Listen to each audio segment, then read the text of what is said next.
Mesdames, Mesdemoiselles, Messieurs, bonjour. Merci de nous retrouver. Excellente matinée en notre compagnie, donc de nos rubricards et nos invités. Comme chaque dimanche, vous avez rendez-vous avec le sport. Donc Hakim Keshroud est déjà parmi nous. Bonjour Hakim. Bonjour Comment Amel, vas-tu? bonjour à toutes et à tous. Très bien, merci. Très bien, on va beaucoup parler de football aujourd'hui. Enfin, Exactement. comme d'habitude, mais il y aura de l'athlétisme, il y aura du basket dans un tout petit moment. Un programme assez chargé pour le sport en ce moment et surtout donc avec Hakim, on débattra de tout cela dans un tout petit moment. Dans la rubrique de Samira Hadj Ahmar, la rubrique Écume et patrimoine, aujourd'hui elle nous parlera des remparts d'Alger. Très intéressant, en tout cas elle nous en parlera avec beaucoup de détails.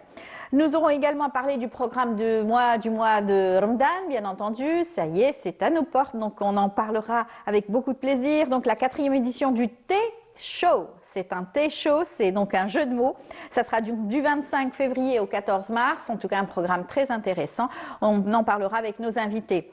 Là, c'est organisé par les établissements Agriculture et aussi l'Opéra d'Alger ne sera pas en reste, bien au contraire. Donc nous aurons le plaisir d'avoir avec nous la représentante de l'Opéra d'Alger, Sabrina Natouri, pour nous parler du programme du mois de Ramadan. Et puis avec Fellab Nour dans sa rubrique les Algériens de notre communauté. Elle viendra avec un invité, Ismaël Chertouk, qui est écrivain, metteur en scène. Il reviendra sur son spectacle qu'il a donné, en tout cas qu'il donnera aussi ici sur Alger, un très beau spectacle humoristique en tout cas, avec beaucoup de sympathie. Et puis on n'oublie pas Yazid dans sa rubrique SO, il viendra nous parler de l'actualité qui a marqué cette semaine et du week-end. On va commencer avec un peu de musique, je vous laisse apprécier le groupe Freakland, Shamsou du groupe Freakland qui chante Goulili Alesh.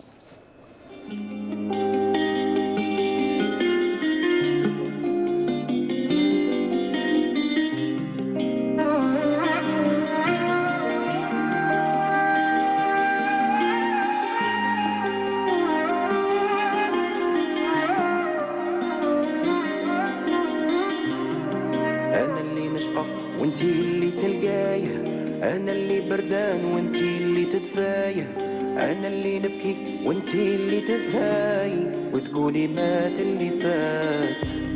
معيشتي ظلمة دايرة عليك النورة، ما عرفت حبيب في نهار يدوره، دفنتيني وبنيتي لي صورة واللي سقساك قلتي مات.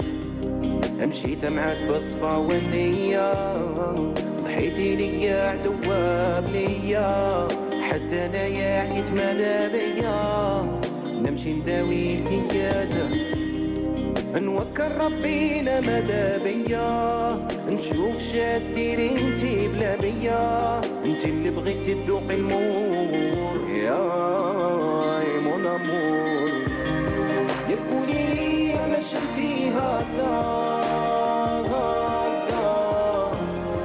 خليني نروح وهني بالك. يا قولي لي علاش انتي هكذا، حكذا علاش اليوم وليتي هكذا. ويا الأميمة سامحيني انا ما لقيت سلام من هذا الشيرة، يا نمبر قالي تديني لهناك. ما تخافيش احنا قطاع البحور، اذهب يمنا والصوف يبور، الدنيا تدور مولا مور، بقولي مات اللي فات. يا انا يا نويتك انت يا ليا، بدلتني قدام اماليا، دمعة الاميمة ما عندها سوم، عليها الحياة تقوم، روحي بسلامة ما تسوليش عليا، جيب ليا ما بقاش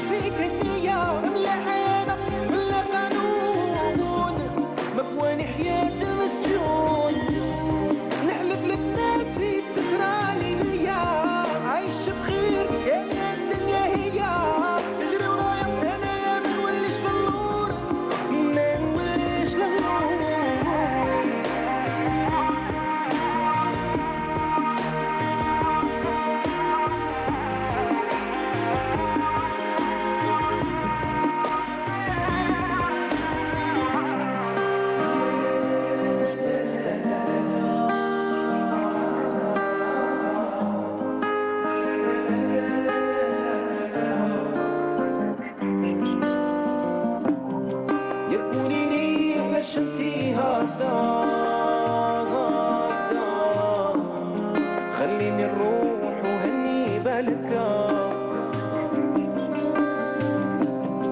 يا تقولي لي علاش انتي هكذا هكذا هكذا علاش اليوم وليتي هكذا ويا الأميمة سامحيني أنا ما لقيت سلام من هذا الشيرة يا نمر كاني تديني لهنا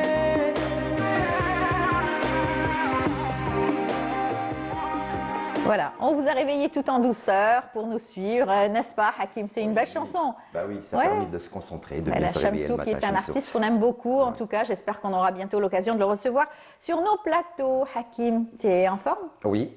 Bien D'accord. réveillé? Bah, ouais, ça va. On va parler sport, je l'ai annoncé en sommaire, il va y avoir donc du football, du basketball, de l'athlétisme, du tennis aussi, Ouais. des informations, Voilà. en tout cas une Beaucoup actualité très d'informations, riche. voilà. Ça fait plaisir de voir nos champions réussir et lever l'emblème national. Mais c'est le bien. plaisir de se réveiller le matin et d'avoir de bons résultats à donner. C'est Voilà. ça, tout à fait. Bien, ça sera juste après cela.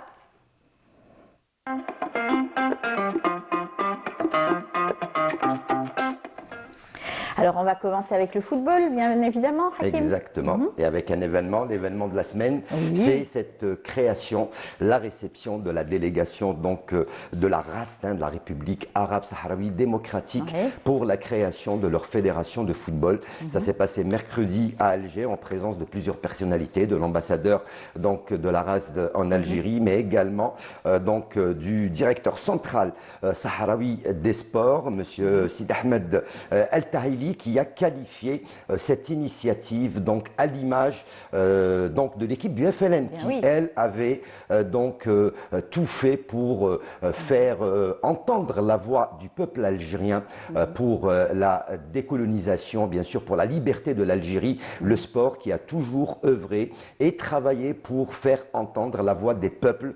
Donc il y avait la présence des jeunes joueurs Oui. de cette formation de la République sahraoui démocratique à l'initiative de l'organisation algérienne de soutien au peuple sahraoui présidée par le docteur Monsieur Saïd Saïd Ayachi, Ayachi. voilà, qui était à l'initiative donc de cette création de cette fédération. On espère bien sûr maintenant que cette fédération soit reconnue et par la Confédération africaine de football, mais également par la FIFA, FIFA, tout à afin de fait. permettre à ce peuple sahraoui de pouvoir, grâce au sport, faire entendre la voix et le cri de toute une population à fait. qui souffre depuis plus de 50 ans. Exactement, c'est une très bonne nouvelle, hein. C'est à l'occasion Bah oui, du 50e, voilà, 50e anniversaire du Tout à peuple fait. sahraoui. Et donc il y a eu un match gala à cette occasion. Voilà, un match de gala entre des jeunes joueurs qui évoluent un petit peu à l'étranger, en Espagne, en France, en Allemagne, mais également chez nous, du côté de Béchar, en interrégion. D'accord. Donc des jeunes joueurs qui ont eu l'occasion de s'affronter ou de confronter des anciens joueurs de l'équipe nationale algérienne que nous-mêmes, on a eu du plaisir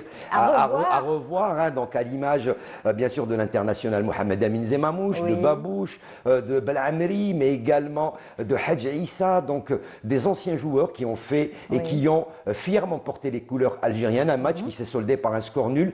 Un monde fou était présent au stade Nelson Mandela. Le choix également du stade, c'est pas rien. Exactement. Le stade Nelson Mandela, donc en hommage au grand monsieur donc de l'Afrique du Sud qui a toujours bataillé contre l'apartheid. Donc c'est toute une symbolique, hein. Donc la réception de cette sélection de la République démocratique arabe sahraoui, mais également le choix du lieu, du stade.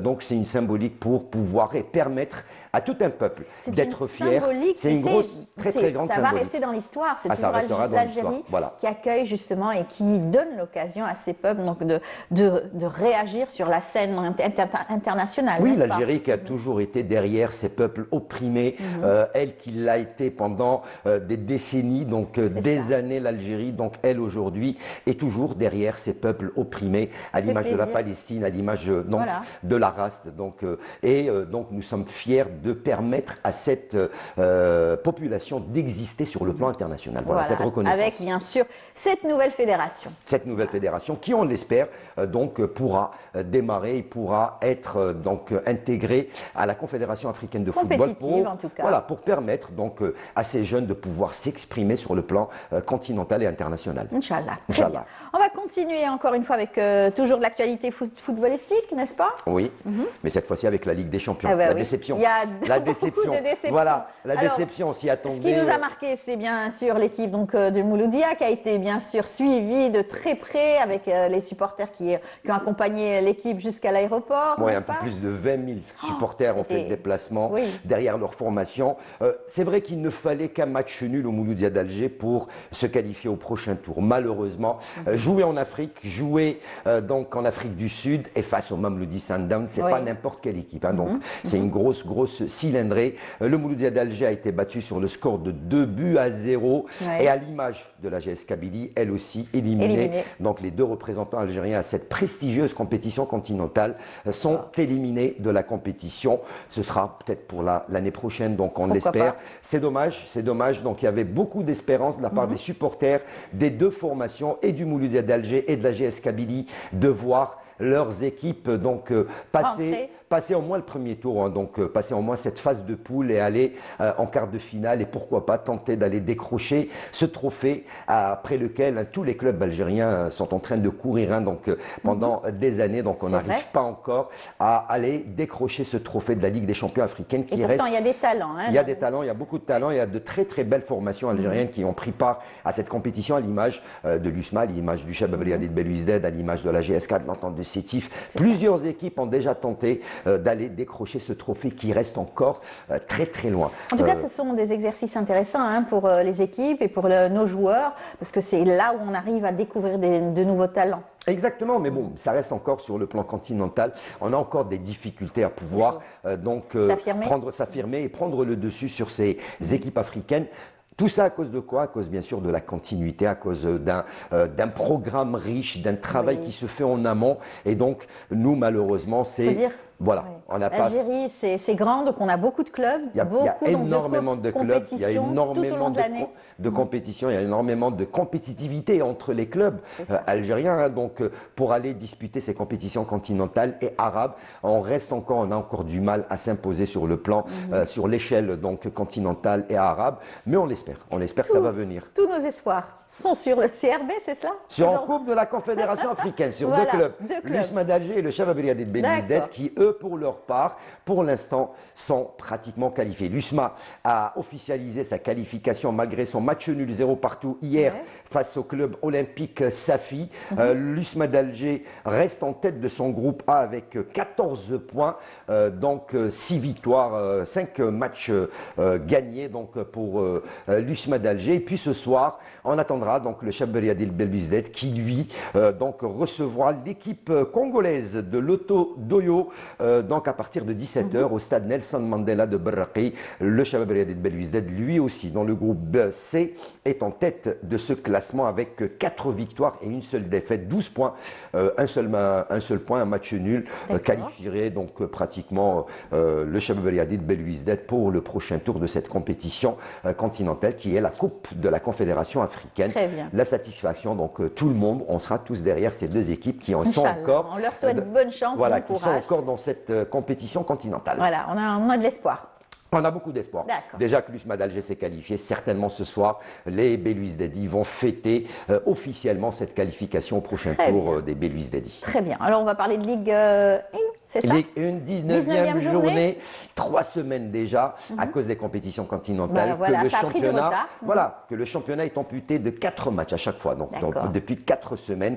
On a joué pour le compte donc, de la 19e journée. 4 matchs étaient au programme de cette 19e journée, à commencer vendredi par donc, les rencontres, celle du Mouloudia d'Al-Bayad qui recevait l'Aïs Ochlef, et c'est l'Aïs Ochlef qui va s'imposer sur le score d'1-0, un but inscrit en toute fin de rencontre, hein, donc à la 90e plus 2 par Farhi, une victoire qui permet à l'Aïs Ochlef donc d'engranger les 3 points et donc de se maintenir à la 12e place du classement général avec 21 points. Le match tant attendu, c'est le derby de l'Ouest entre le CS Constantine et l'entente de Sétif, et victoire des Senefer des Constantinois sur le score de 2-0 grâce à Al-Roul, 70e et 77e minute de jeu, une victoire qui permet donc au CS Constantine de conforté plutôt 2 buts à 1, pardon, 2 buts à 1 pour le CS Constantine qui permet donc au CSC de conforter sa place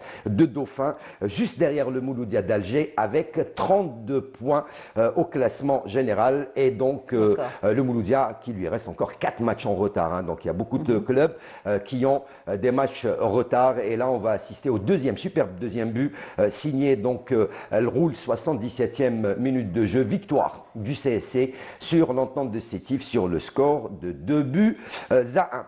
Autre match, c'était samedi. Le MBRU 7, donc également promu à la Ligue 1, lui s'est imposé plutôt on va commencer par le Paradou Athletic Club. Un match où il y a eu 8 buts au total. 5-3 finale. C'est le S Ben Aknoun qui va s'imposer sur le score de 5 buts à 3 face au Paradou Athletic Club. Pourtant, c'est les Pakistans qui vont débuter et ouvrir la marque. Les joueurs de Ben Aknoun, eux, par la suite, vont inscrire 3 buts en première mi-temps, 3 buts à 1 en première mi-temps. Wow. Les joueurs de l'ES Ben Aknoun, eux aussi, qui sont en train de créer la sensation lors de cette saison du championnat professionnel Mobilis Ligue 1 de football. Donc les buts pour Ben Aknoun sont signés Bounama 40e, 45e, donc plus 2 et 79e, puis Saad 44e et Djaboud 90e. Les buts du Paradou sont l'œuvre de Kermiche 12e, Abdelkader 49e et 51e. Un résultat bien sûr, qui arrange beaucoup plus les affaires de l'ES Ben Aknoun, qui se positionne à la 4e place du classement avec 27 points. Voilà, le Paradou, pour sa part, lui, reste 14e au classement avec seulement 17 points. C'est l'une des plus mauvaises saisons du Paradou Athletic Club. Il nous avait habitués, dès la phase allée, de revenir un petit peu plus haut dans le classement. Cette saison, il trouve énormément de difficultés. Voilà donc les buts résultats de cette formation. Ils vont faire plaisir à Yazid. Ben Aknoun, voilà, pour faire plaisir à Yazid et Yeddin. Donc, c'est une équipe qui est montée il n'y a pas très longtemps, n'est-ce pas? Qui Ben Aknoun? Oui. Ben Aknoun, elle est montée la saison dernière. Oui, voilà, donc c'est un nouveau promu. Ça va, je suis le un S Ben petit Aknoun, peu. voilà, ils sont montés la saison dernière. Et puis le dernier match, c'est le MBR 8 qui lui a réussi à s'imposer face à une équipe qui elle aussi a énormément de difficultés à s'imposer en championnat. C'est le S Mostaganem. Victoire du MBR 8 sur le score d'un seul but à 0. C'était l'œuvre de Bendissi à la 29e minute de jeu. Un résultat qui permet au MBRU 7 de se positionner à la 6e place du classement avec 26 points, alors que l'ES Mostaganem, elle, pour sa part, reste avant-dernière du classement avec 13 points. Au classement final, donc le Mouloudia d'Alger reste en tête avec 36 points et 4 matchs en moins, suivi du CS Constantine, deuxième 32 points, la GS Saoura est troisième avec 28 points. Au bas du classement, le Paradou 14e 17 points, l'ES Mostaganem 15e 13 points et le Mouloudia d'Al-Alma, bon dernier avec seulement 11 points. Voilà. Alors Yazid me dit que cette année ce sera l'Elbiar, c'est ça? GSL Elbiar. Albiar, c'est en Ligue 2. Alors il y aura Albiar et l'US Biskra. Alors peut-être puisque que Albiar, va monter en Ligue 2. voilà. Bon, peut-être, parce qu'ils ont déjà pour l'instant, après 20e journée de championnat, ils ont 6 points d'avance. De l'autre côté, l'US Biskra en a 4 points, puisqu'il y a le groupe Centre-Est et le groupe Centre-Ouest. Il y a 2 équipes qui accèdent en Ligue 1 la saison prochaine. Est-ce que ces deux formations qui sont leaders de leur groupe... Yazid a tous ses espoirs sur Albiar, il aimerait bien que... hein. Bon, après, il va falloir gérer tout ça, parce qu'il va y avoir le Mouloudia d'Alger, le Paradou, le Chabab Riadid Belouizdad, l'USMA d'Alger, Ben Aknoun. Il y aura énormément de clubs à Alger Centre. Et là, il va falloir gérer tout ça à cause des stades, la programmation. Ça va être très, très compliqué. Est-ce qu'ils vont pouvoir accéder la saison prochaine en Ligue 1? La question reste posée puisque le championnat n'est pas encore fini. Exactement. Il reste encore 30 points à prendre. Eh ben, il y a beaucoup de travail. Il y a beaucoup de points, il y a beaucoup de travail. Alors, il va falloir donc, se maintenir. cette fois-ci, on va parler du basketball, c'est ça?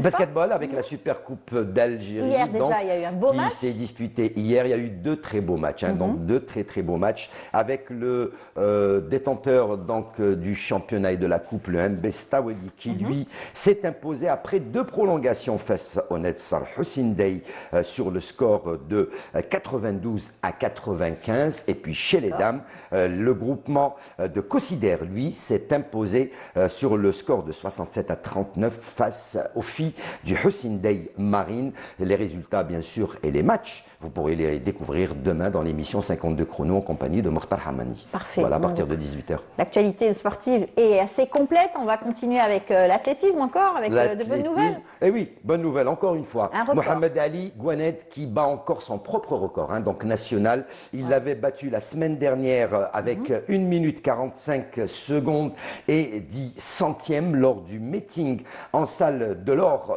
en France. Il a encore une fois battu cette fois-ci avec un chrono de 1,44,67 centièmes. Ça s'est passé donc lors du meeting de Metz en France, en salle. Ce record. 800 mètres. C'est le 800 mètres, voilà, le 800 mètres, la spécialité donc de Mohamed Ali Gouaned. Donc un record qui va lui permettre d'enregistrer des minima, ces minima qui vont lui permettre de prendre part au prochain donc championnat du monde qui aura lieu donc en Pologne. C'est prévu pour la mi-mars 2026, ça sera en Pologne, à Toruń en Voilà, Pologne. on lui souhaite bonne chance, Bah oui. bon courage. C'est des résultats qui sont très très satisfaisants Tout pour à l'athlétisme algérien qui revient, Oui. surtout dans ce genre de discipline. Ça te fait plaisir, hein, voilà, on l'athlétisme. s'était habitué au Ah ouais. demi-fond, au 1500, Ouais. donc là cette fois-ci le 800 800 mètres, mètres. qui reste une des spécialités des athlètes algériens. Tout à fait. Une actualité au tennis cette fois-ci Voilà, également. c'est chez Une belle les victoire. U14, Oui, donc U14. le championnat d'Afrique des U14 qui s'est déroulé ITF. donc au tennis club de Bash Jarrah.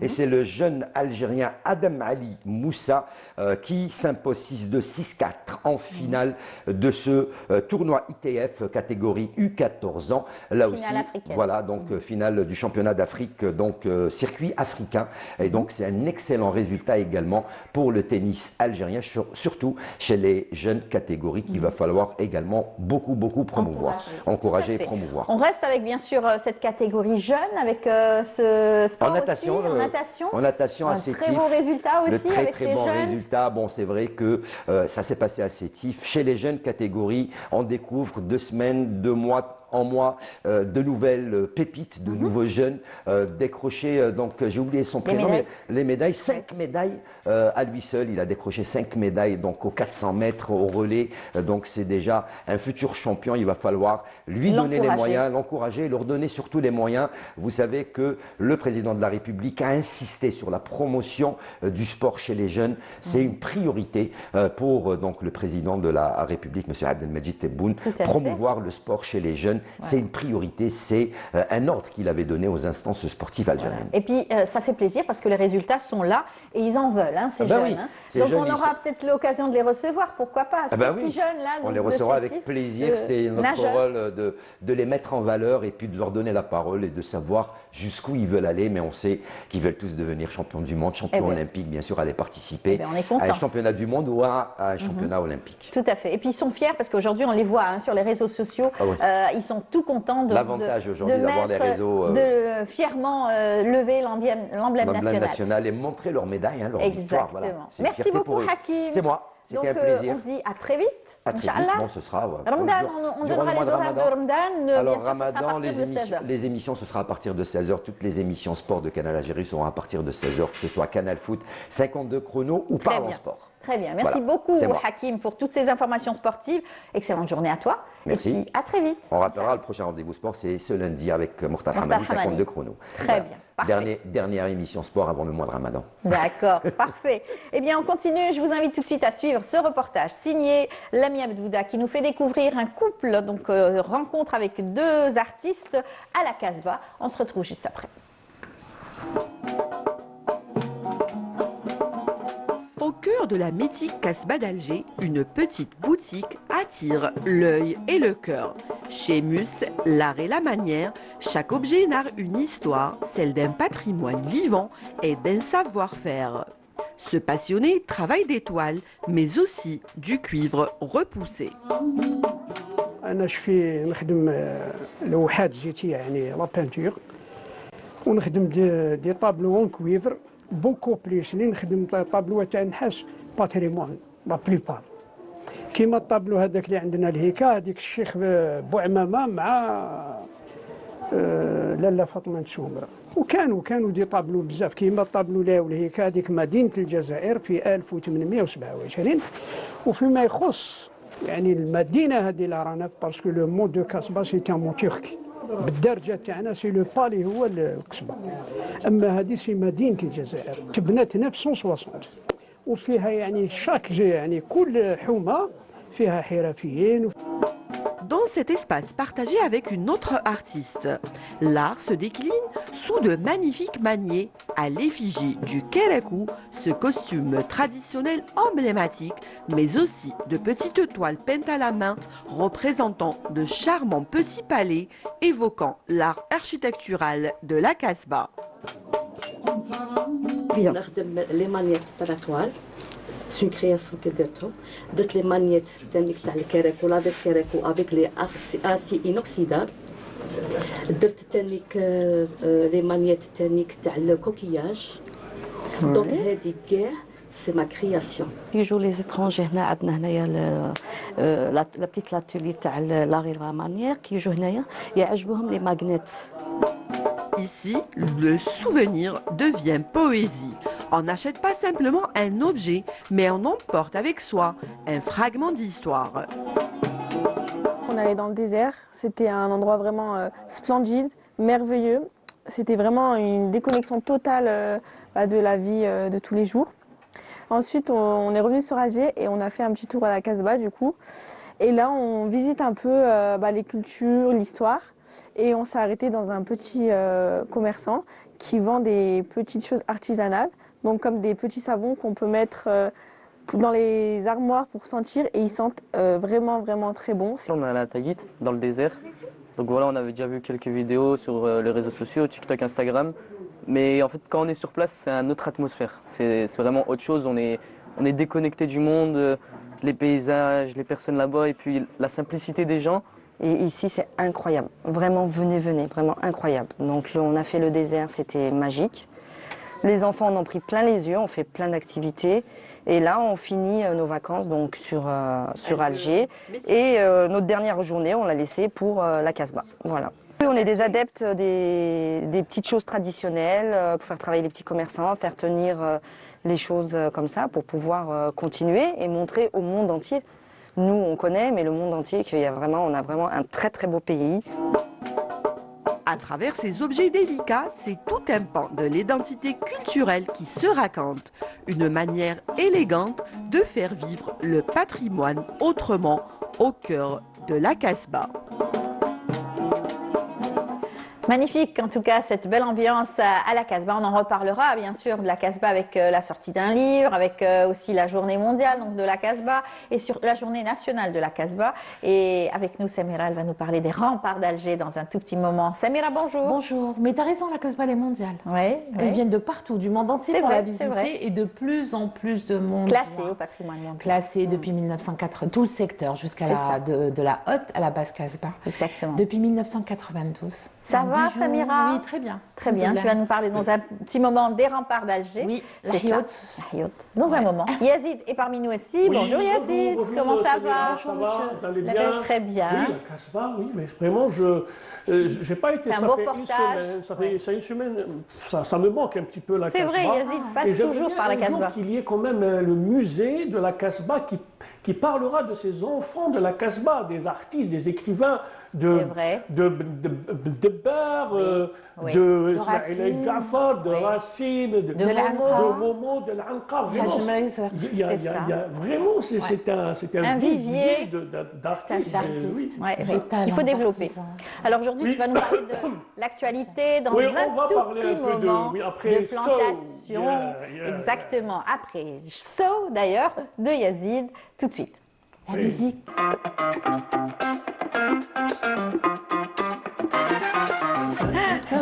La musique qui nous entraîne, bien sûr, à parler donc d'actualité, de ce qui a marqué le week-end, la semaine. Le 14 février, la journée de l'arbre et ce pari de 5 millions d'arbres.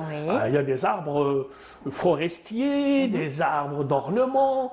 Il y a des oliviers, des caroubiers. J'avais promis à Samira que j'allais planter. Eh ben, j'ai planté. J'ai planté chez moi. Des pommiers? Non, j'ai repiqué. Un caroubier. Non, j'ai repiqué des plantes. J'aime bien les un plantes. cerisier. Non, c'est trop. Il faudrait que j'ai un grand terrain. Mais là. quand il y a des oui. petits arbres, ils s'adaptent au Pauillac. On peut avoir un citronnier à la C'est maison, ça, même c'est quand ça, on les habite un citronniers nains. appartement. Oui, un pommier, un citronnier, un olivier. On peut planter Voilà. des aromates et des petits arbres, des arbres de surprise. En tout cas, j'ai fait du bouturage et du jardinage et du rempotage. Et... Simplement, tu ne peux pas faire un trou de 60, Non. 60 cm à pratiquement 80. Il ne faut pas dépasser. Après, il faut savoir mettre Exactement. le plan qui est de... Surtout si vous avez un balcon juste à côté, il faut faire très Ouais. attention. Des voisins. Vous savez que certaines racines peuvent aussi déranger. Oui, l'eucalyptus, L'eucalyptus. les racines sont vraiment, se prolongent vraiment dans les souterrains. Donc, C'est ça, vraiment, les casuarinacées, tout ça, il faut faire attention.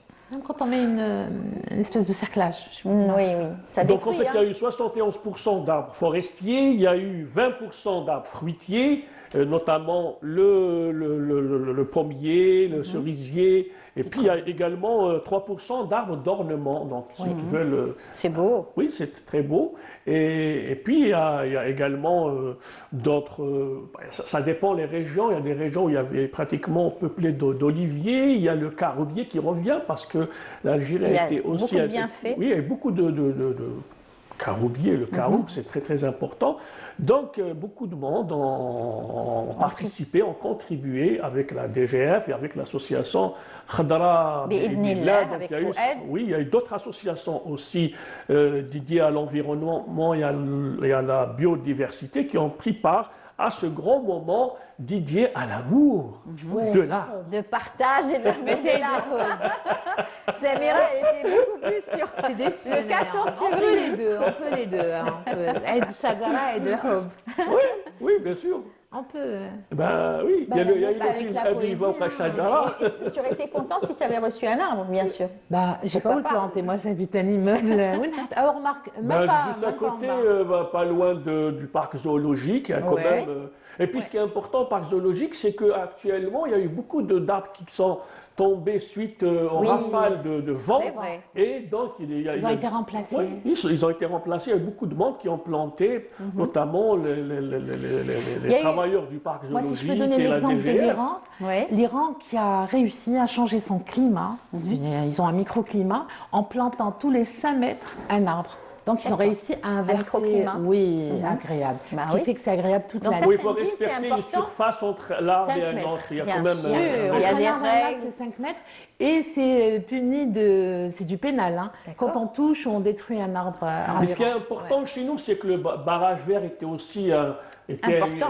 une reconquête de la nature. Et aujourd'hui, c'est pratiquement une reconquête aussi de la nature, puisque l'Algérie est un pays quand même semi-aride, et il y va de la renaissance de cette biodiversité. C'est vrai, il faut savoir respecter aussi les essences, où planter, comment planter, etc. Il y a des spécialistes pour ça. Il y a donc Il y a des spécialistes pour ça. il y a eu spécialistes il y a pour ça, eu, suivez mon doigt. il y a eu le barrage vert, mais après il y a eu la ceinture verte aussi qui a Ceinture suivi et c'était aussi très important. Là encore une fois, cette initiative de planter donc des arbres Ça, et c'est mettre à contribution la population, c'est formidable.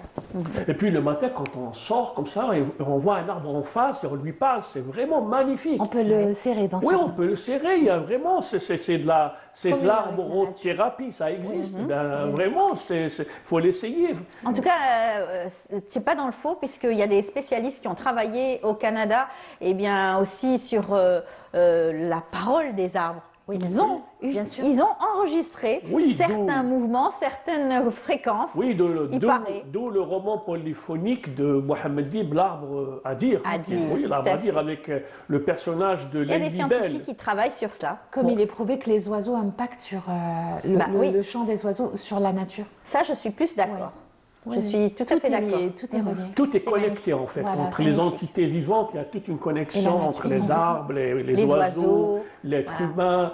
Et voilà, C'est une donc, biodiversité là où il faut respecter cet équilibre, il faut accepter aussi d'y vivre. Oui, sans détruire, hein, parce que l'homme est le premier prédateur. Restons dans la nature pour dire chapeau bas à tous les éléments de la protection civile qui ont qu'il y a eu des interventions donc, des brigades de la protection civile au niveau de Ifrahounen du côté de Tizi Ouzou, donc au côté du site Azron Tohor, qui culmine à plus de 1000 mètres d'altitude, où il y a eu des randonneurs ils étaient pris dans une tempête de neige. Il y a eu une intervention et puis ils ont été pris en charge dans l'hôpital d'Ifrahounen, donc du côté de Tizi Ouzou, et également du côté de Al-Aslam, pas loin de Bouira, pas loin de Tikjda, dans la grotte Ain Oukrif, donc dans la grotte Oukrif, il y a aussi des campeurs qui étaient pris, ils étaient vraiment pris par la neige.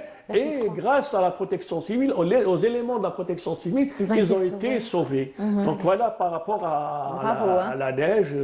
Donc il faut faire attention. Tout à fait. Fadi El Hamdi avait fait un reportage sur justement cette équipe de grimpe de Bouira. Elle avait été vraiment très proche avec toutes ces équipes. Elle a vu leur travail au quotidien. Oui, c'est eux donc, qui sont intervenus au niveau de l'Aslam, donc de la grotte Ain Oukrif, où ils ont sauvé des campeurs qui sont retrouvés à l'intérieur. Ils ont pensé bien faire, mais ils étaient surpris par la neige et par les rafales de vent également. C'est ça, heureusement pour eux. Et puis, la neige, nous allons au Canada.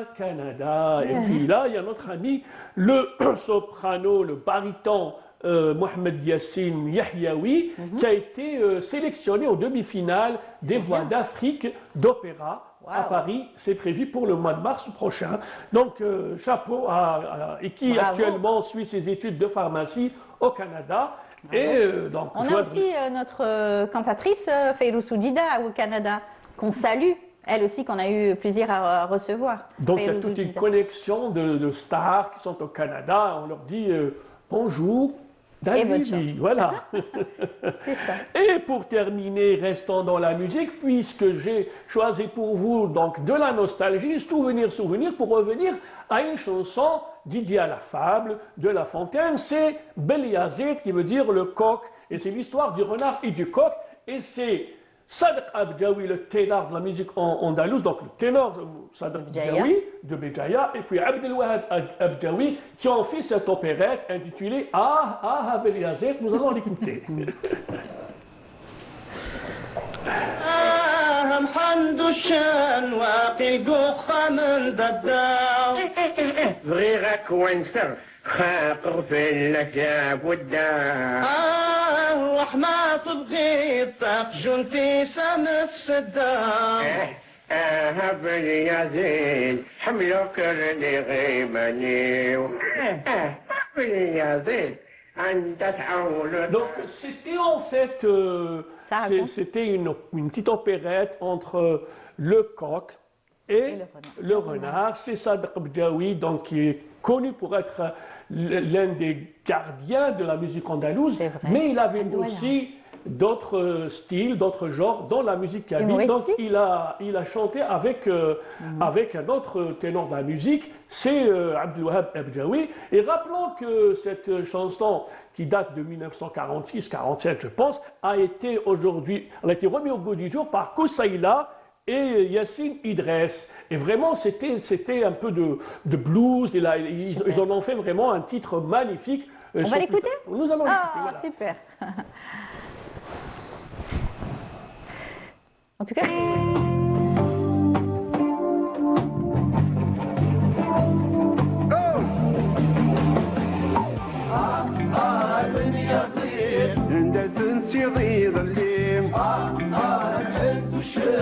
نسيركوس قفاق وفريق هاين وحذين نمساعف ذي العليم روحت روحك يلا وقشون دا سلوقي بن يزيد حمد كارني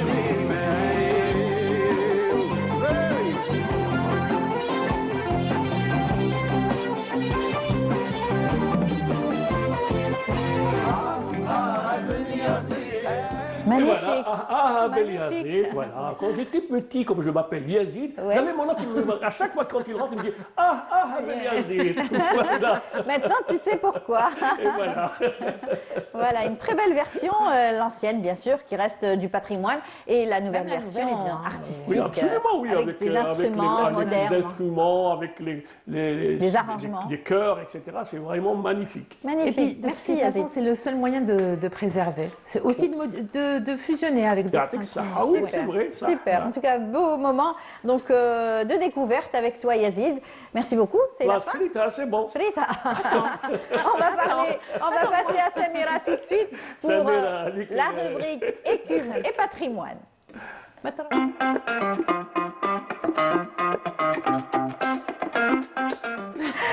Écume et patrimoine, aujourd'hui tu vas nous parler des remparts d'Alger. Oui, les Alors, remparts d'Alger, ouais. les délimitations, les limites, on va dire, de ce qui a été Alger, ce qui a été Alger, El Jazair, El Mahrousa, Ouais. la bien gardée. Donc là, j'ai découvert dans le rapport de l'UNESCO que c'était transmis par l'Algérie, bien sûr, puisque la Casbah est préservée depuis les années, début des années 90. Tout le secteur, Oui. secteur, c'est un secteur protégé, sauvegardé, mais vivant, puisque les gens D'accord. habitent toujours là-bas, il y a des boutiques, des commerces, et il y en a de plus en plus d'ailleurs du monde. C'est donc l'un des endroits les plus denses, les plus surpeuplés au Oui, monde. c'est ce que tu Pourquoi nous as dit tout à l'heure justement. Parce que étonnamment, oui, la Casbah, on voit la carte, elle est en train de passer. Et ben, c'est très Et bien. puis, je m'excuse, pendant aussi l'arrivée des Morisques, c'était la ville la plus cosmopolite au monde. Au monde. Oui. Et il a toujours été, donc même avant l'arrivée des Morisques, puisque le commerce, il y avait énormément d'échanges commerciaux, donc la mer, il y avait aussi la terre, il y avait, mais surtout par la mer. Je pense que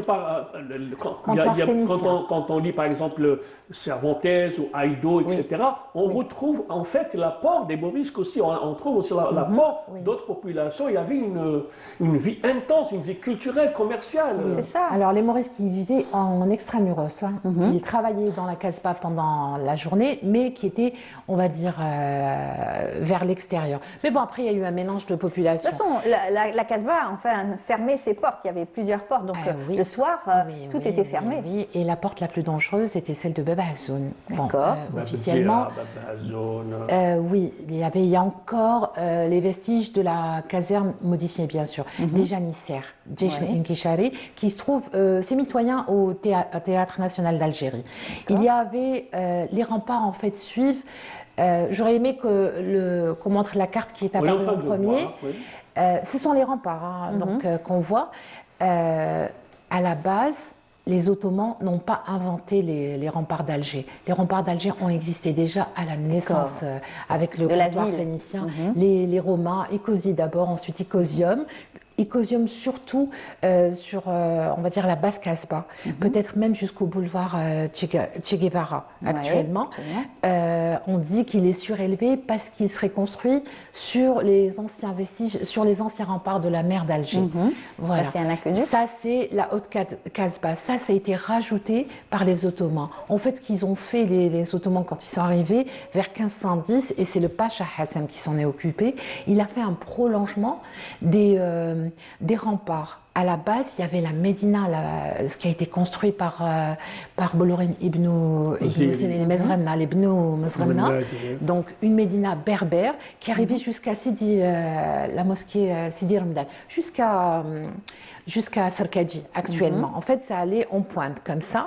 Lorsque les Romains, les Ottomans sont arrivés en 1510, Baba Hassan, plutôt Pacha Hassan a construit à partir de 1510. On pointe jusqu'à la citadelle. Ce qu'ils ont rajouté, les Ottomans, c'est la citadelle, puisqu'elle a été d'abord la caserne militaire des frères Barberousse. Bah oui, il y avait une ils ont été poudrière. appelés par Selim Toumi, qui lui était installé en basse Casbah. Donc le palais, on va dire central, la gouvernance centrale d'Alger se trouvait au niveau de la place des Martyrs, qui n'existe plus, puisque les Français, quand ils sont arrivés en 1830, ont rasé tout le quartier jusqu'à Bab Azoun, et pour faire la nouvelle ville.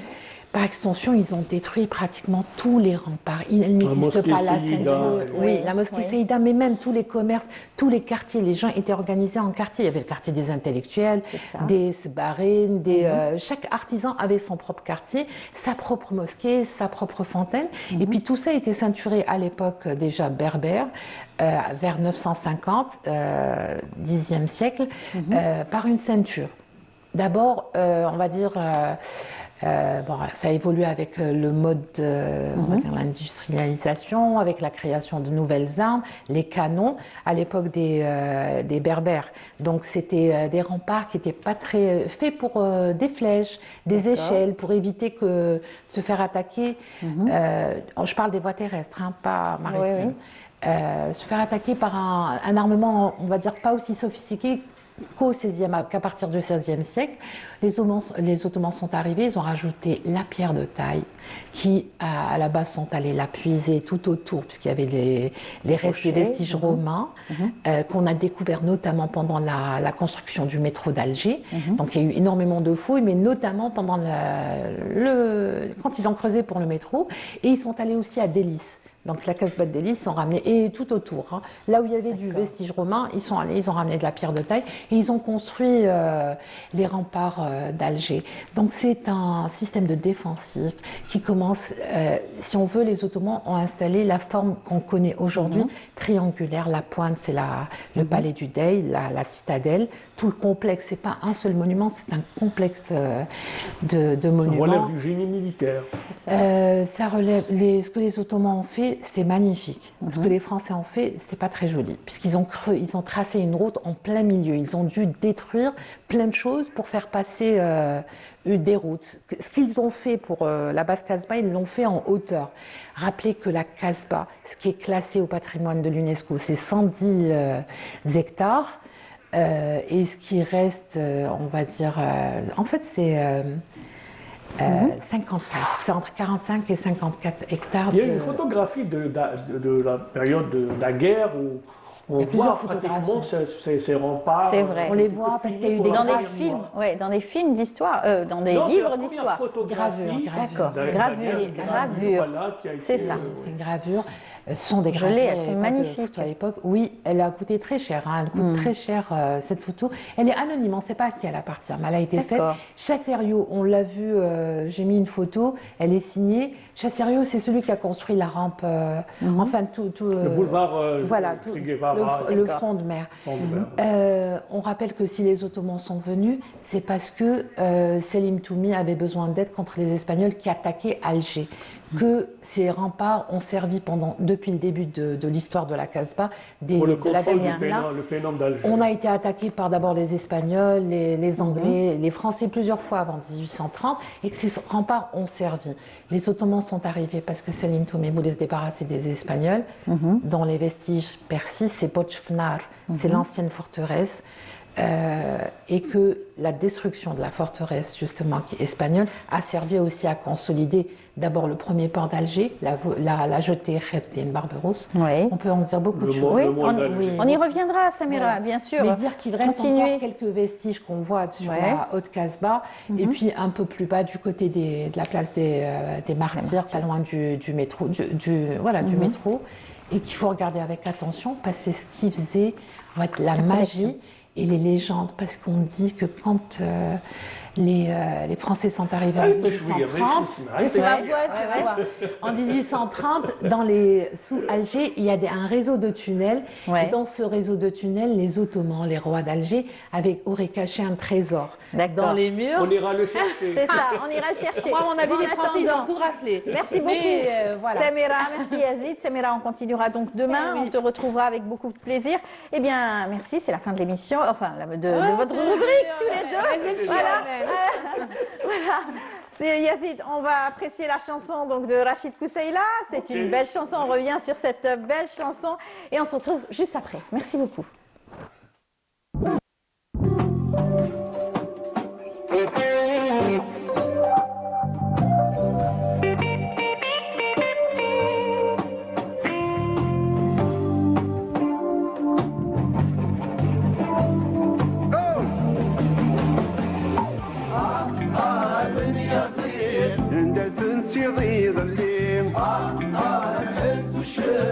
نسيركوس قفاق فليق هاين وحدي نمساعف ذي العلين روحت روحك يلا وقشون دا سلوقي حمل كرني غيماني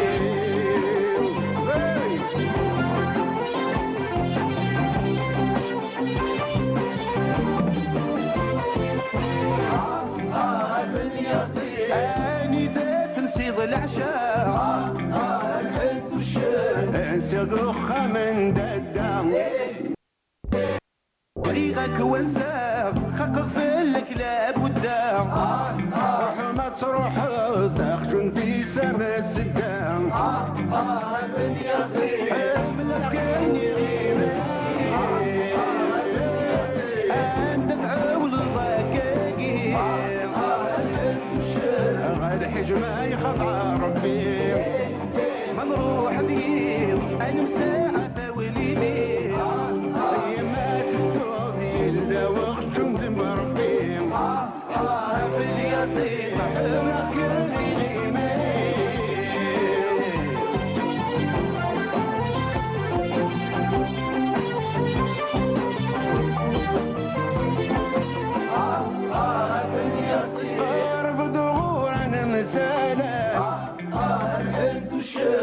ذي العشاء يغلي طلال وريد ساقواز اجبو ذي تقب خام روح ما تروحك يقشم دارة ولا حرام بن يصير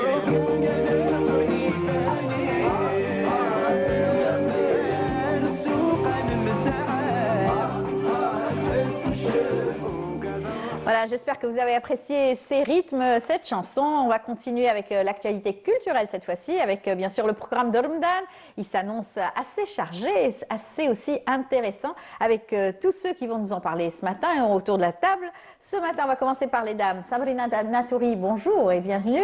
Comment ça va? Bonjour à tout le monde, ça va, merci. Voilà, donc, tu représentes l'Opéra d'Alger. L'Opéra d'Alger. Voilà, marhaba bik.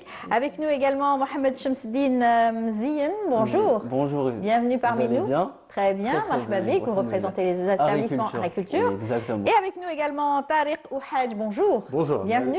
Merci. Représentez personne, vous représentez vous-même.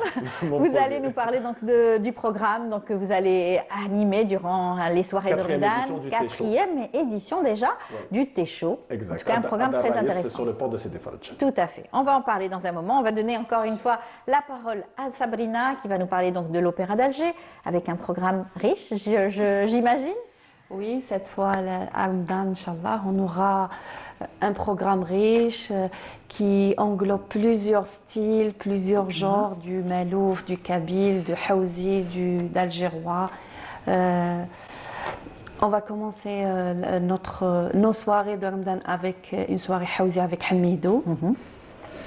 Et on a aussi cette année Marcel Khalifa qui va être le 28 février et le 1er mars.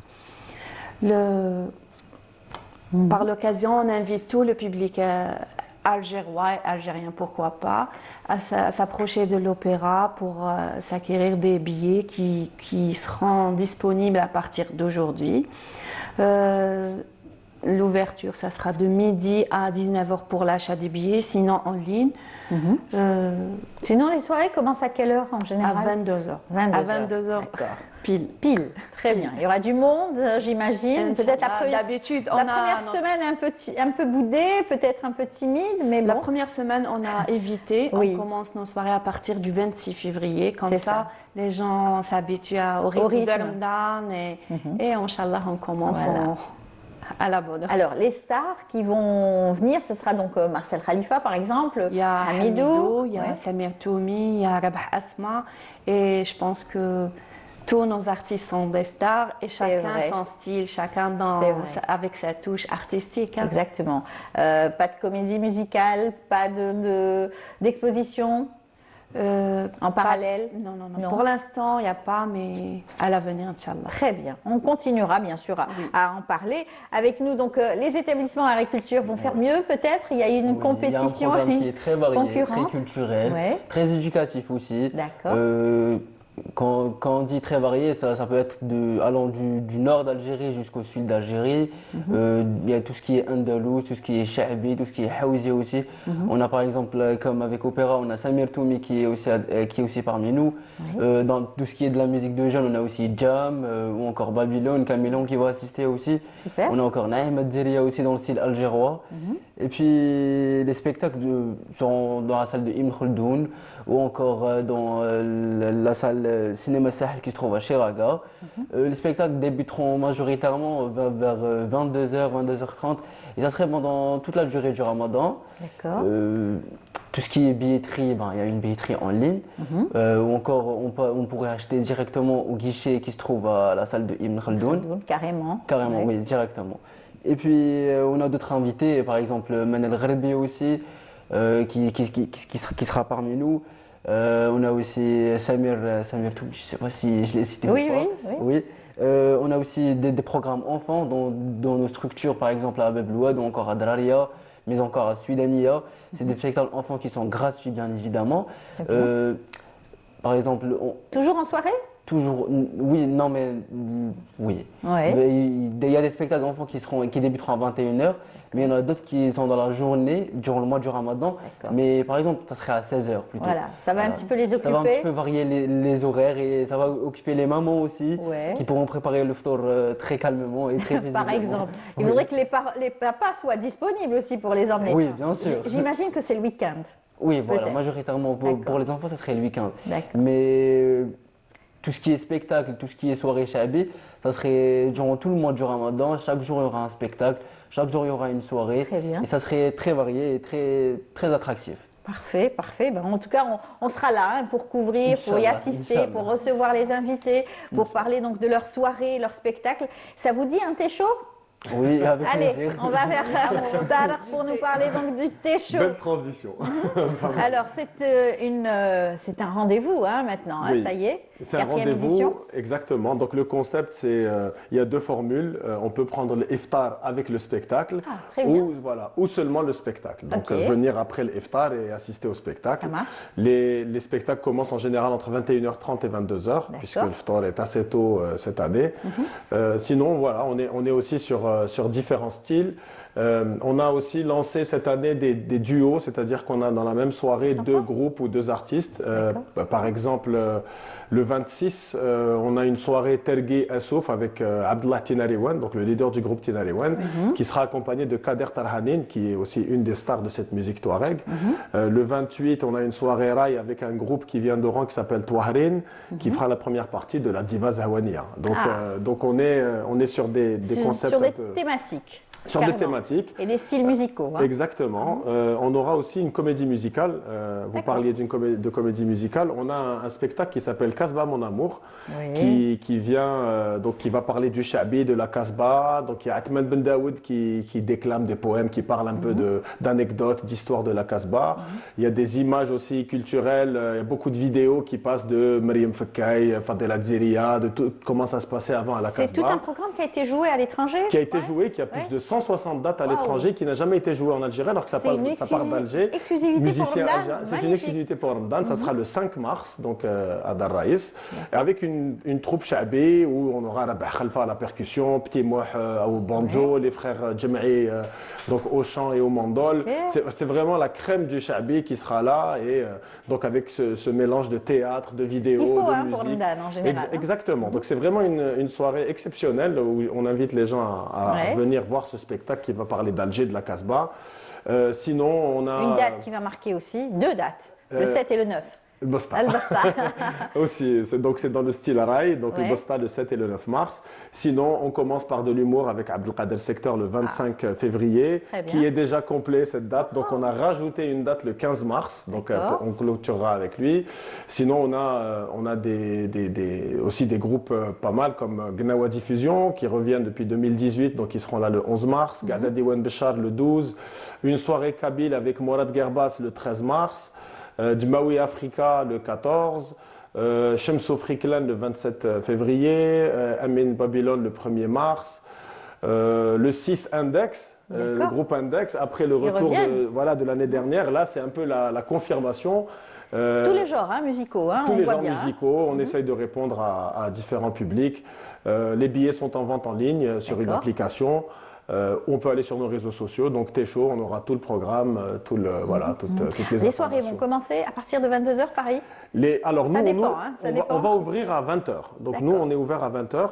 On sera ouvert déjà, même avant, je vous ai dit, il y a la possibilité de prendre l'iftar sur place et de profiter un peu de ce port de Sidi Fradj qui est en train de s'embellir d'année en année. Vraiment, il y a des efforts qui sont faits par le GT Centre, le GT plutôt Sidi Fradj, dans ce sens. Et donc nous, ça nous permet de proposer, je vous dis, vous prenez votre iftar, vous baladez un peu sur le port et vous revenez pour le spectacle. Par exemple, exactement, c'est un peu ce qu'on fait en général. Exactement. Alors en tout cas, un programme chargé pour le 7 et le 9, j'imagine, il n'y a pas besoin de publicité. Le 7, c'est déjà complet. C'est déjà donc complet. On a ouvert le 9 justement, donc c'est des dates, on essaye toujours avec les artistes, ce qu'on appelle nous des têtes d'affiche, d'assurer une deuxième date en option dans le cas d'un sold out. Donc c'est ce qu'on essaye de faire, c'est ce qu'on vient de faire avec Abdelkader Secteur El Basta. J'ai oublié une date, le 4 mars, avec Kamal Abdad qui vient jouer son nouveau spectacle. D'accord, c'est magnifique aussi. On a beaucoup d'humour. Beaucoup d'humour, du raï, du kabyle, du gnawi, du tergui. D'accord. Et puis des groupes aussi de la nouvelle scène. Alors, qu'est-ce qu'il y a eu de différent cette année par rapport à l'année dernière, par exemple? Déjà, on a des affiches différentes. On a beaucoup d'artistes qui n'étaient pas là l'année dernière. Après, avec nos partenaires, donc qu'on ne citera pas, mais il y a toujours entre l'iftar et le spectacle, entre le début, il y a des tombolas, des cadeaux à gagner, des activités, beaucoup d'animations, déjà avant d'arriver au début du spectacle. Parfait, parfait. Mais en tout cas, toutes les informations sont données. On revient à vous, donc Sabrina, pour revenir peut-être sur quelque chose qu'on n'aura pas dit. Le spectacle. Le spectacle, on dit que d'ouverture, ça sera avec, comme on a dit, avec Hamidou, Inch'Allah. Et l'opéra, pas cette année comme d'habitude, elle a essayé de toucher tous les genres de musique. La danse, il n'y a pas au mois de Ramadan, mais on va faire le lancement d'un nouveau projet qui s'intitule Rihla. C'est tout un voyage pour illustrer le patrimoine algérien à travers la danse, le costume, l'accessoire. Et ça, on ne va pas dire la journée de lancement du programme, ou ça sera une surprise pour le public, Inch'Allah. Donc il faudra suivre sur les réseaux et sur votre site carrément officiel. Et sur nos pages Facebook, Instagram, sur les réseaux sociaux, bien sûr. Très bien. Donc on annonce un beau programme, Inch'Allah, avec l'Opéra d'Alger déjà, avec l'ouverture. On laisse les personnes s'acclimater aux premières soirées de Ramadan, et ensuite on continuera bien sûr à parler et éventuellement des spectacles au fur et à mesure avec nos artistes qui viendront probablement sur nos plateaux. Et puis agriculture, n'est-ce pas, un dernier mot peut-être? On a plus de 400 spectacles qui débuteront du 21 février jusqu'au 17 mars. Par exemple, on a dédié le cinéma Sahel du Chalaga, spécial pour des comédies musicales Andalousia. C'est sa 25e édition cette année. On a aussi au Palais du Dey des soirées spéciales Chabi chaque jeudi, vendredi et samedi. On aura aussi le 8 mars à l'occasion internationale de la Journée de la Femme, la diva de la musique de la chanson algérienne Naïma Dziria. En parallèle, on a aussi un programme cinéma très varié qui est en collaboration à Agriculture avec MD Ciné. Dès que les films hollywoodiens sortent à l'étranger, le lendemain ou l'après-midi même, on a accès ici à Alger, au niveau de la salle Ibn Khaldoun. Donc les cinéphiles ne seront pas en reste non plus. Pardon? Les cinéphiles ne seront pas en reste. Non, pas du tout. Très bien, il y en aura pour tous les goûts, grâce à vous. Alors les établissements agriculture, l'Opéra d'Alger, j'imagine Ibn Zaïdoun aussi, et puis bien sûr avec vous, avec le thé chaud qui sera aussi à Sidi Fradj, bien entendu. Alors peut-être un dernier mot on va souhaiter à tous vos téléspectateurs un bon Ramadan, Inch'Allah. Et puis on vous donne rendez-vous. Il y a différents programmes un peu partout. Avec comme cette fois-ci beaucoup d'humour, avec 2 dates pour 3 dates. 2 de Abdelkader Secteur et une de Kamal Abdel. Bien sûr, et ça encore ça fait plaisir parce que les gens ont besoin de sentir un petit peu, de rire, de s'extérioriser un petit peu avec un spectacle assez humoristique Et surtout avec toujours des nouveautés. Hein. Pour la plupart, ce sont des artistes qui vont apporter beaucoup de nouveautés. Exactement. C'est en général des nouveautés, des exclusivités. Même pour Index, c'est un album qui n'est jamais sorti, qui vont jouer avec les classiques bien sûr, mais il y en aura d'autres. Voilà, ils vont jouer des nouveaux titres. Très bien, très bien. Eh bien, merci beaucoup à vous tous. Excellent Ramadan. Et puis, à très bientôt. On sera appelé à se revoir probablement durant le Ramadan. Voilà. Merci beaucoup. Je vous invite tout de suite à suivre donc, ce reportage. On va du côté des Sablettes avec un nouveau concept. On se retrouve juste après.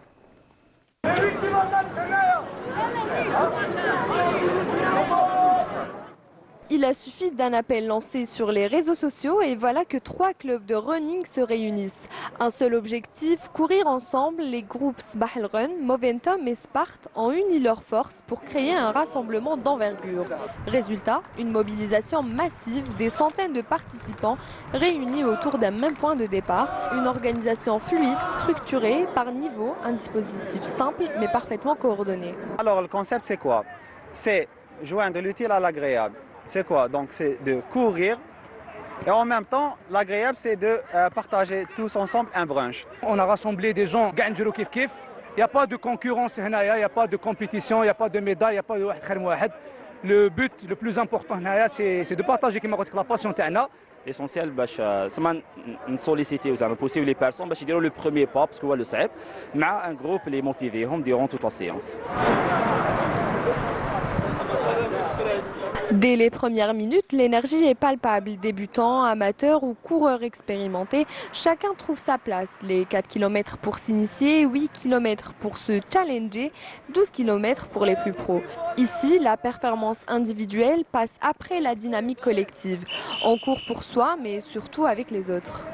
On تلاقاو كامل à 8h du matin et on fait des exercices de chauffement. Après, on court.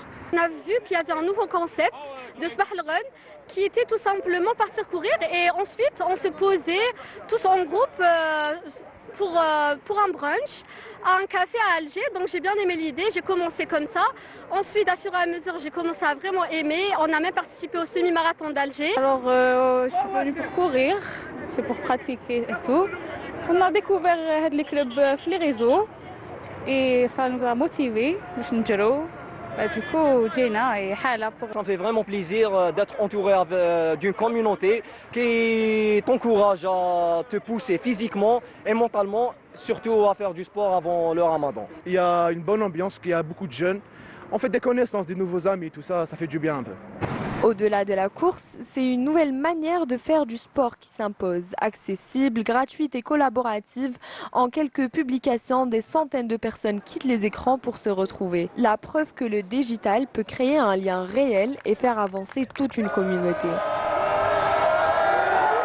Voilà, nouveau concept, l'essentiel c'est de faire du sport et surtout se sentir bien dans son corps et dans sa tête. Eh bien, on va parler donc avec Fella de notre communauté, donner l'actualité, donc comment va notre communauté établie à l'étranger. C'est tout de suite après ça.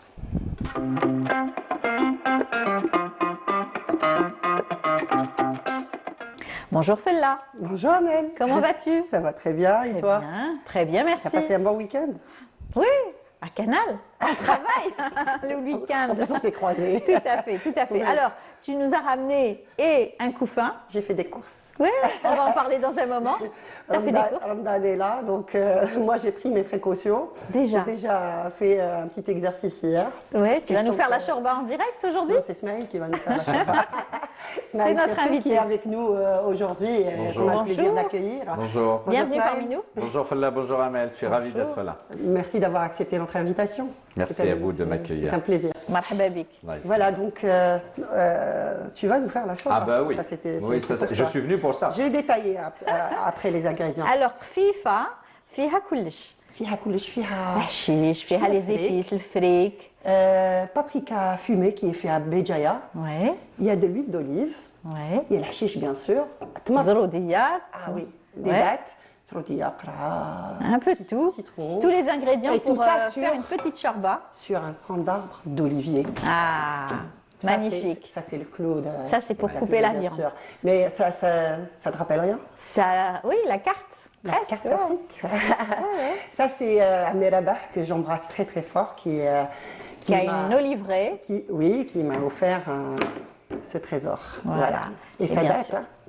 Voilà. Alors, c'est un petit clin d'œil pour nous dire que ça y est, préparez-vous, Ramadan est à nos portes. Pas passer à côté. Et là, et donc on va beaucoup parler donc d'art culinaire durant Ramadan, on va parler donc aussi de spectacle, on va parler aussi de spiritualité. Ça sera l'occasion de revenir un petit peu sur tout ce qui rassemble les Algériens, Absolument. le monde musulman durant Ramadan. Absolument, c'est un mois qui est un mois de partage, Un de mois solidarité. Et puis, tous les Algériens attendent ce mois, n'est-ce pas, Smaïl? Absolument. Surtout de l'autre côté.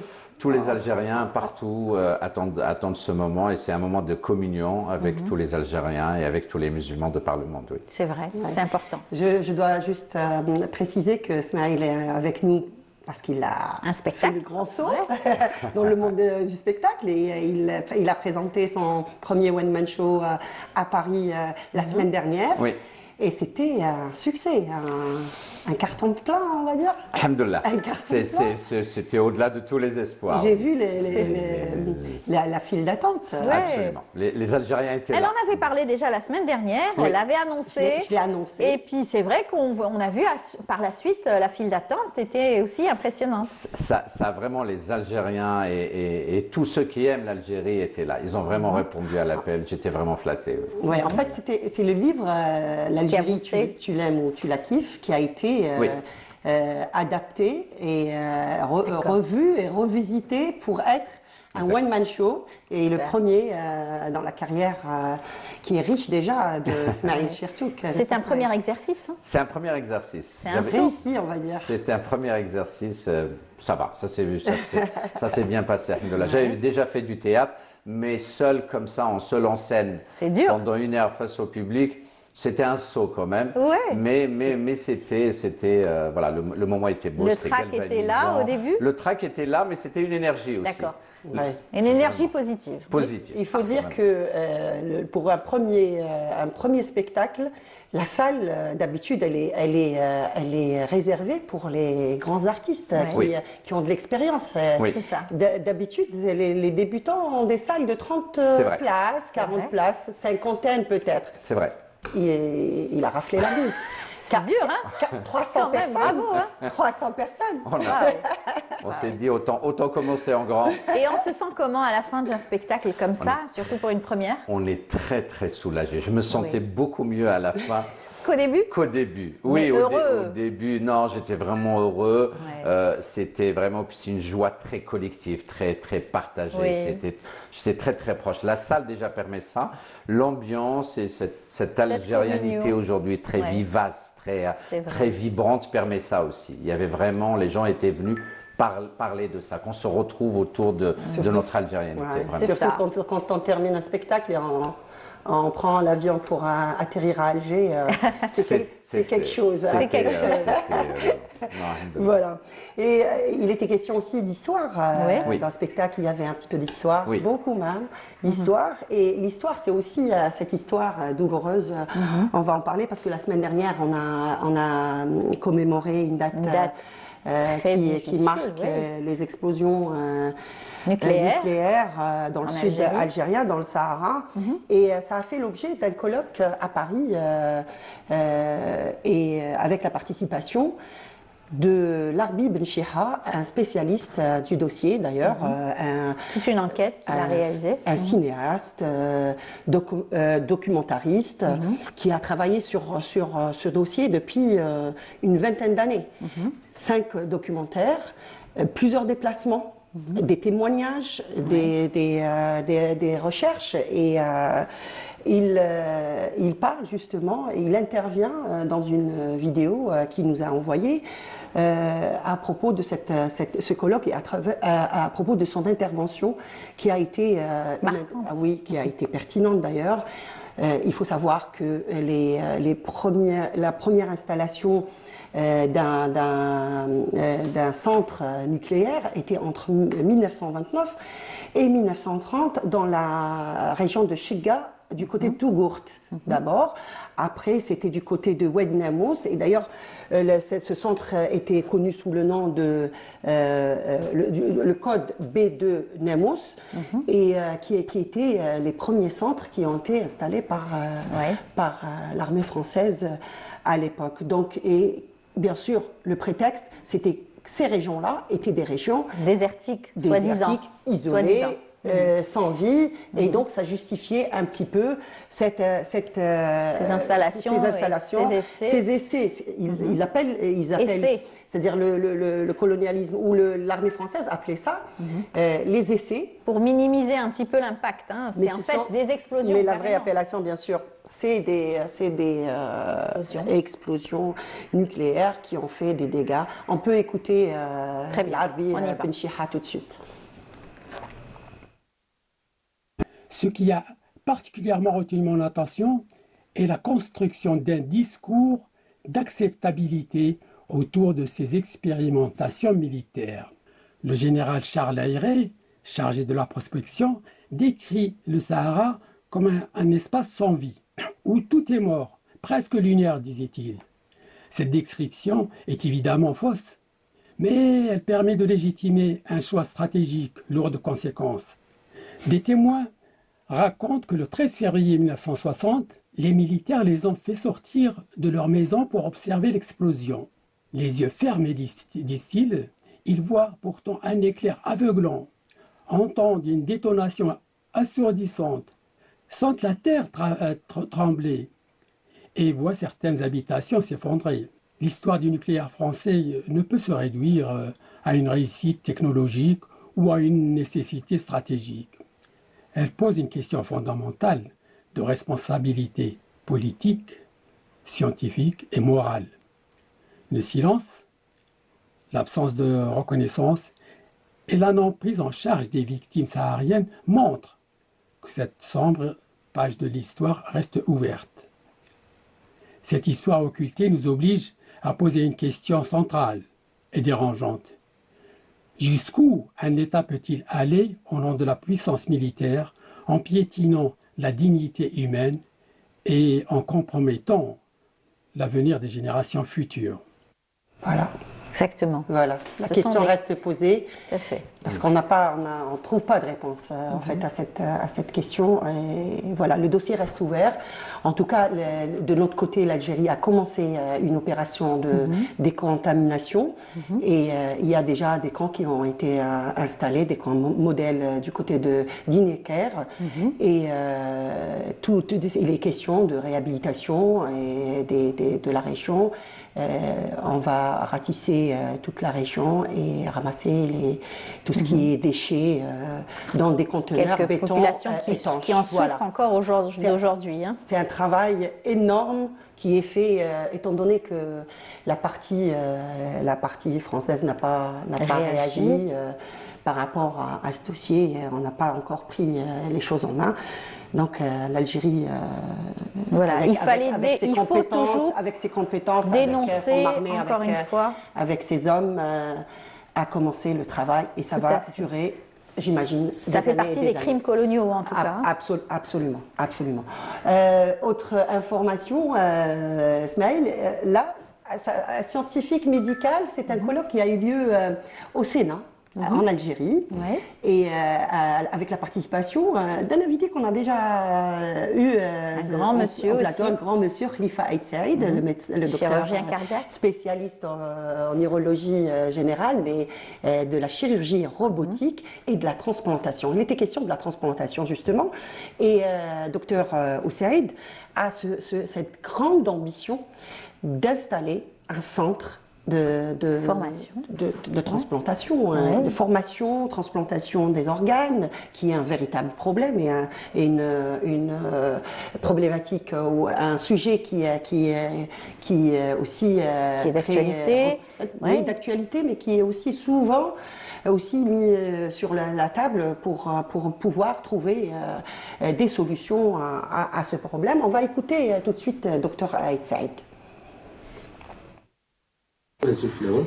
Je tiens à remercier le président du Sénat algérien pour l'organisation de la journée sur la transplantation d'organes en Algérie le 10 février 2026. Je tiens à remercier aussi le professeur Douagui pour l'intérêt qu'il porte pour la transplantation d'organes en Algérie. En Algérie actuellement, il y a environ 30 000 patients en attente d'une greffe rénale. Il y a environ 3 000 patients qui arrivent dans la dialyse par an. Et malheureusement, nous n'avons que 200 à 300 greffes rénales. Un chiffre qui est insuffisant, sachant qu'il n'existe aucune greffe cardiaque ni pulmonaire en Algérie. Et cette journée a été intéressante pour rediscuter de la problématique de la transplantation d'organes en Algérie. Inch'Allah, nous avons émis des recommandations qui seront Inch'Allah transmises au président de la République, M. Abdelmadjid Tebboune, ainsi qu'au ministère de la Santé, pour avoir un plan pour la greffe rénale dans le même cadre que le plan anti-cancer, pour financer l'Agence nationale de greffe, elle qui va gérer la greffe en Algérie et améliorer, Inch'Allah, le quotidien des patients en dialyse, le quotidien des patients en insuffisance cardiaque sévère, respiratoire sévère, pulmonaire sévère et les diabétiques sévères. Voilà. Beaucoup d'espoir pour la médecine et les greffes. On voit maintenant que les Algériens sont très mobilisés, très engagés envers le pays. Absolument. M. Saïd vient régulièrement effectuer des interventions au niveau des hôpitaux publics, volontairement. Oui. Et c'est aussi, pour arriver à votre deuxième casquette, qui est président d'une association qui s'appelle DayZ. Oui. Et qui est aussi dans tout ce qui est algérien, tout ce qui est à la promotion du patrimoine. Pas uniquement le patrimoine algérien, plusieurs activités ont été organisées. Exactement. Moi, je suis fasciné, admiratif sur cette algérophilie très dynamique, toute cette inclination à tout ce qui est algérien. Les cultures, la culture, le patrimoine, le dynamisme, toutes les compétences et les expertises algériennes. Il y a énormément d'activités, il y a énormément de dynamisme autour de ça. Et très modestement, avec notre association, le collectif DayZ, qui a été créé il y a 3 ans, on fait ça. 2023. Voilà, 2023. Et on a été, moi le premier, je suis cofondateur de cette association avec Jamila Zeraoui. On était presque surpris par l'engouement qu'a suscité la création de cette association et d'autres, parce qu'il y a énormément le tissu associatif algérien est très dynamique et beaucoup de choses nous ont marqué. La rencontre générationnelle, il y a vraiment une pluralité générationnelle qui est très intéressante. C'est-à-dire il y a la différence, il y a des natifs d'Algérie et des natifs à l'étranger, établis à l'étranger, enfants de parents établis à l'étranger, et tout ce public se rencontre, travaille ensemble et partage autour de ça et éclaire cette algérianité de manière un peu différente. La capacité aussi de ces associations à attirer les Algériens de cœur, tous les gens qui nous veulent du bien. Et alhamdoulilah, il y en a beaucoup. Il y a une belle synergie en fait. Très belle synergie. Par toute cette dynamique. Exactement. Et on leur permet de découvrir ou de redécouvrir d'Algérie. Et c'est ça notre volonté. L'ambition, c'est vraiment de satisfaire les Algériens et de leur donner les moyens de vivre leur algérianité d'une manière. Et on le constate tous les jours, un peu plus qu'avant, puisque avec là, on discute souvent de ces Algériens qui veulent revenir, monter des projets, carrément venir visiter, de plus en plus nombreux. Oui, ils sont nombreux à vouloir venir régulièrement, à monter des projets, à découvrir, changer de vie. Ils sont nombreux à vouloir aussi être des ambassadeurs de l'Algérie, c'est-à-dire qu'ils le font de plus en plus. Ça leur tient à cœur qu'on connaisse mieux l'Algérie territoire, l'Algérie culture, même l'Algérie chez DayZ, on parle beaucoup de l'Algérie idée, cette manière de voir le monde. Il faut le rappeler que l'Algérien est partout, sur tout le monde, dans tout. Et justement, cette algérianité, tu en parles, Smaïl, dans ton spectacle, d'une manière très douce, très... Moi, on plonge dans l'algérianité, c'est ça? C'est exactement ça. On dit, quand on connaît un Algérien, tu commences d'ailleurs. Il y a une phrase comme ça qui dit si on connaît un Algérien, rien ne peut vous arriver. Si vous connaissez un Algérien, tout peut vous arriver. Ça a beaucoup fait sourire et c'était l'entame, un peu l'accroche, mais ça a bien accroché. C'est-à-dire cette espèce de champ des possibles comme ça qui s'ouvre. Et moi, il y a quelques temps, il y avait un. Il est généreux, l'Algérien. L'Algérien est vraiment généreux. Il a envie d'ouvrir. Il y a une phrase moi que je mets dans le spectacle, je dis l'Algérien embrasse le monde. Et je voulais qu'il y ait ça dans le spectacle. Je voulais qu'il y ait cette manière d'embrasser le monde et de se présenter au monde et de dire toute cette ouverture qu'on a, toute cette dimension qu'on a, dans lequel on est touché par le monde et on veut toucher le monde. On va voir peut-être un petit extrait, c'est mieux. On y va. Allons-y. Moi je me souviens de mon grand frère Meskin, comme si c'était lui le grand. À un moment, mon père était en voyage, il était obligé de le représenter à un enterrement. Il y avait un enterrement dans le quartier, il fallait y aller. On ne pouvait pas ne pas y aller, même si ça faisait pas longtemps qu'on était à Alger. Il était là, Khouya, Galhalima. Moi, je ne sais pas ce qu'il faut dire, ce qu'il faut faire. Ah, là, tu as les conseils dans les mères de chez nous.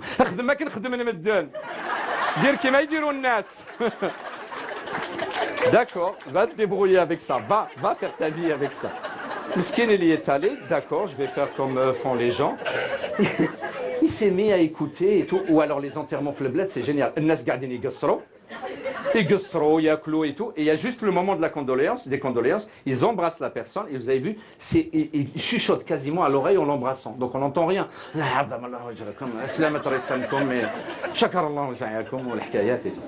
Mon frère il s'est retrouvé là, il avait rien, il se tendait l'oreille, il avait rien. Plus le trac sont tout arrivés, c'est la personne. Il a une seule formule de Derja qu'il connaît. Il s'est dit, je la place, elle doit être bonne. Al-aqoub alikum. Oui, ça c'est. Ce sont des anecdotes. Oui, on rigole, mais ça apaise. Ça apaise. Il y a parfois des fous rires on ne sait pas comment ça se déclenche, mais ça, ça arrive dans des enterrements. C'est vrai, malheureusement, c'est des situations qui arrivent à tout le monde. C'est très vrai. Il paraît que dans tous les enterrements, il y a un moment ou un autre, il y a des fous rires, il y a des fous rires presque ingérables, un peu incontrôlés. Il paraît que vraiment, ni'ma, ça veut dire que c'est une manière, rahma, qu'a la vie d'adoucir le moment. Et je pense que ça a dû jouer la comme oui, c'est clair, ça c'est maladroit. Il faudrait que je rappelle que tu étais pas du tout destiné pour ce genre de carrière. Pas du tout. Conseiller pour des marques. Pas du tout. Conseiller à l'innovation. Exactement. Tu étais aussi dans l'innovation. Exactement. Et donc, après des livres, l'Algérie, tu l'aimes, tu la kiffes. D'ailleurs, quand on s'est parlé la première fois, c'était pour le livre. Oui. On l'avait présenté, c'est vrai. L'Algérie, tu l'aimes ou tu la kiffes. Et on s'est dit, un jour, on va créer la communauté des kiffeurs de l'Algérie. Je me souviens. Peut-être que c'est aujourd'hui. Je me souviens très bien, là vraiment. Il y a 2 ans, je crois. Il est là, le livre, on peut le montrer. Le livre est là. Et j'avais senti la chose. On en avait parlé. Là avait bien kiffé. Il avait bien senti les choses. Ça s'est passé exactement comme tu l'avais dit. Non, je n'étais pas destiné à ça. Moi, je suis un scientifique de formation. J'ai travaillé dans le conseil, dans la stratégie de marque. Et par contre, j'écris. Depuis très longtemps, j'écris. J'écris comme beaucoup d'Algériens d'ailleurs. Il y a eu le deuxième livre, Étranger de souche. Il y a eu un recueil. Il y a un recueil de poèmes. Il y a des livres sur les nouvelles technologies. Il y a beaucoup de choses. Ça, c'est un livre qui a été remarqué. C'est sur la manière qu'on a en France et dans certains pays de traiter la figure de l'étranger.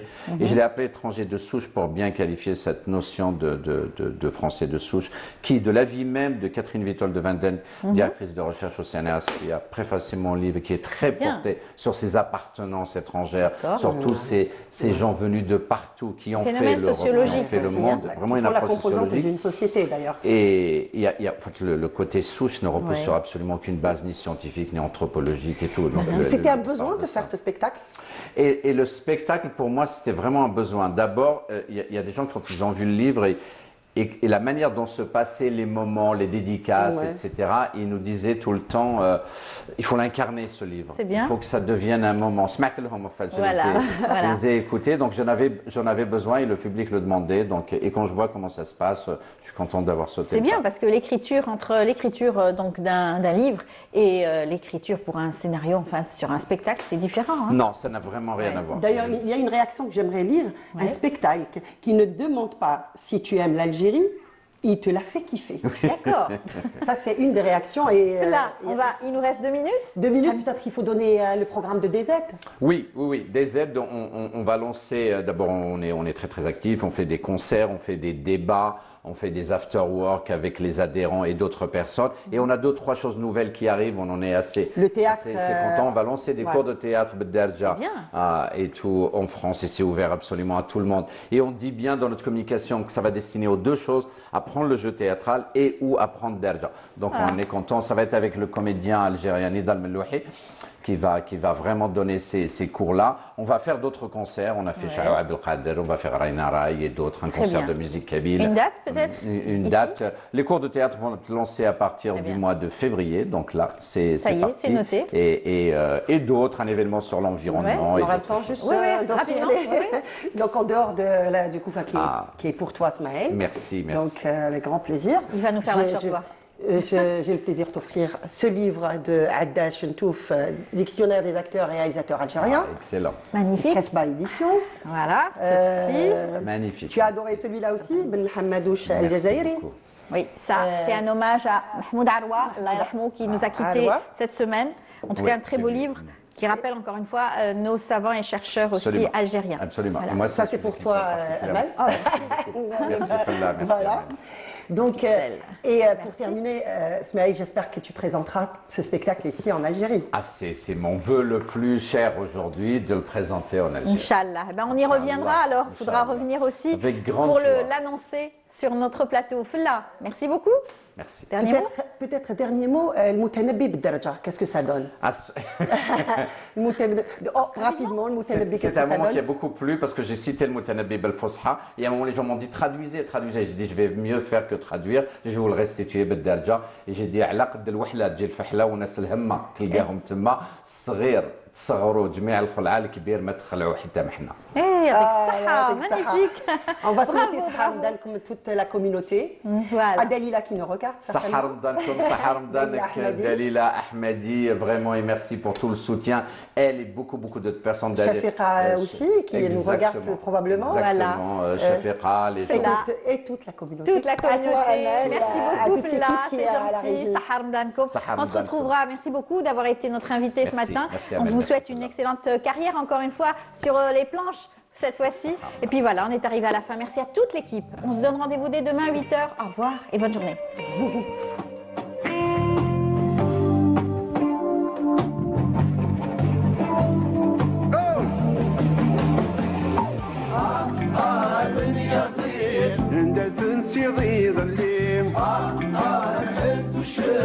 نسير قوس قفا